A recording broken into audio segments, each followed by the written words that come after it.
আমার জীবনে হয়তো রে মানে তো আগে আমার কইল না কেন হ্যালো কিতা বেকআপ কিতা বুঝলাম না বেকআপ কিতা আসলে বেকআপ কিতা আর ইয়ো কিতা তুই আমার জীবনে আইতে না বালা কথা যে আগে আমার কইলে না তো এই 2 বছর তোর লাগে রিলেশন করলাম কিতা লাগি হ্যাঁ করলাম কিতা লাগি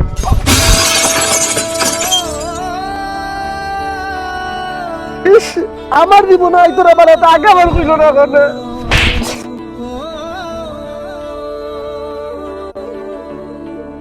কিতা বেটা 2 দিন পর রিলেশন খরচ আর বেকআপ আর মোবাইল টোবাইল ভাঙ্গা আইফোন ভাঙ্গি লিছত এটা তোর টাকা দি বানাইছত নি তোর বাপে তো কিনিয়া দেখাইতে পারস না এই যে বেটা আইফোন একটা কিনছস এটা তোর বাপর টাকা দি কিনছস তুই বাপর উঠলে বইয়া বইয়া খারে আর আইফোন ভাঙ্গি লইলে তুই ফোন মাতার লাগিয়ে 2 দিন পর খালি ফোন মাতছ আর ফোন মাঙ্গছ গোটা আর তোর বেকআপ হই দেয় না নি যে মাই তোরে না খাইয়া খাওয়াই এত বড় করছে এত বড় করার পরেও তুই তোর মারে বলি গেছ ফোনও নহলতা ভাঙ্গিলাস শাবাশ বেটা তুই আইফোন কিনছস তোর বাপর টাকা দিয়া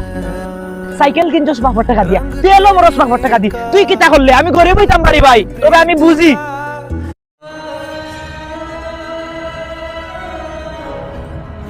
তুই বন্ধু আমি এতদিন বুঝছি না আমি এতদিন সব কিছু বাপার টাকা দিয়ে করছি আজ পর্যন্ত নিজের টাকা দিয়ে কিচ্ছু করছি না তুই আজকে আমার ভুল ভাঙ্গিয়া দিছ রে বন্ধু আমি আর তার রিলেশন যাইতাম ভাই জীবনও